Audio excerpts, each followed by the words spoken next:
Sir good morning sir. Good morning. உட்காருங்க. தம்பி, எனக்கு இந்த ஃபைலில் இருக்கிறதுல எதுவுமே தேவையில்லை. ஏன் சார்? நான் உங்களை ஒரே ஒரு கொஸ்டின் மட்டும் கேட்குறேன். அந்த கொஸ்டினுக்கு பதில் சொல்லுங்க. நான் உங்களுக்கு வேலை கொடுத்துட்றேன். Okay sir. 2 பவுல்ல பால் இருக்கு. ஒரு பக்கம் நாய், ஒரு பக்கம் பூனை. ரெண்டுத்துல சிந்தாம செதறாம யார் ஃபர்ஸ்ட் குடிச்சு முடிப்பா? சார், நாய் வந்து பிறந்து ஒரு 3 மாசம் தான் சார் நம்ம பால் வைப்போம். அதுக்கப்புறம் நம்ம என்ன பண்ணலாம் அது சாப்பிடும் சார். அது இல்லாம நாய்க்கு வேற பெரிய நாக்கு சார். அது குடிக்கிறன்ற பேர்ல அப்படியே பாலை சிந்தி செதற விட்டுரும் சார். கரெக்ட். ஆனா பூனை அப்படி கிடையாது சார். பூனை பால் மட்டும் தான் குடிக்கும். அது நாய் மாதிரி பாலை வேஸ்ட் பண்ணாம ப்ராப்பரா குடிக்கும் சார். அதே மாதிரி பூனை இதுல நிறைய எக்ஸ்பீரியன்ஸ் இருக்கு சார். அதனால இந்த கேம்ல பூனை தான் சார் வின் பண்ணோம். நீங்க பூனையா நாயா? புரியல சார். இல்ல உங்களுக்கு எக்ஸ்பீரியன்ஸ் இருக்கா இல்லன்னு கேட்டேன். நான் நாய் தான் சார். நாய்க்கெல்லாம் நம்ம கம்பெனில வேலை இல்ல, நீங்க வெளியே போலாம்.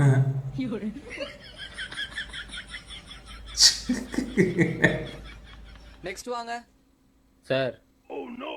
நீங்க பூனையா நாயா? சார் சிங்கம் சார். பால் வேகமா குடிப்பீங்களா? சார் சிங்கம் பால்லாம் குடிக்காது, வேட்டையாடும்.